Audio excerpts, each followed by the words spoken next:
Many thanks for joining us on the newsroom. These are the latest updates at the moment.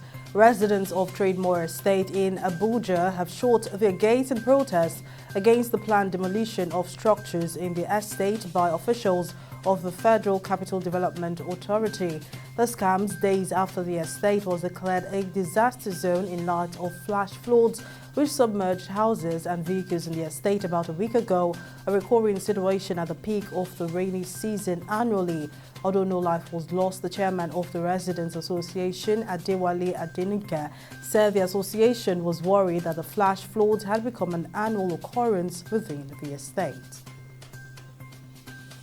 The Joint Admissions and Matriculation Board, JAMB, says it is going to prosecute Ejikeme Mmesoma, a 2023 Unified Tertiary Matriculation Examination UTME candidate from Anambra State, for manipulating her results in this year's examination.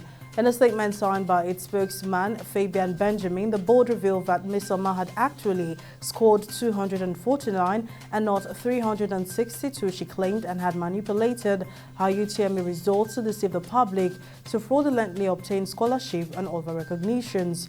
JAMB also said Mmesoma's original result will be withdrawn, adding that many candidates are parading fake results, having used some funny software packages. And no less than 5 persons have been killed and 11 others injured after suspected terrorists fired a rocket-propelled grenade at a town in Borno State. 2 anti-jihadist militia commanders said scores of fighters attempted to invade the town of Damboa late on Friday, but met stiff resistance from the paramilitary outfit that works alongside the armed forces. The attack is the latest in Nigeria's 14-year jihadist conflict in the northeast, where 40,000 have died and more than 2 million have been displaced by the fighting since 2009. And the presidency has rejected the European Union Election Observation Mission's report on the 2023 general elections, saying it is an attempt to ridicule the Nigerian electoral system and its umpire, the Independent National Electoral Commission, INEC. The chief observer of EU EOM, Barry Andrews, had last week presented its final report on the 2023 general election in Nigeria. The report suggested that the country's electoral system needed legal and systemic reforms, saying failures affected public trust in INEC. But reacting to the report, the presidency said the process and factors that produced the EU EOM report were faulty. And the federal government is set to make about 12 billion naira a year from the 1,000 naira proof of ownership certificate verification fee motorists are to pay.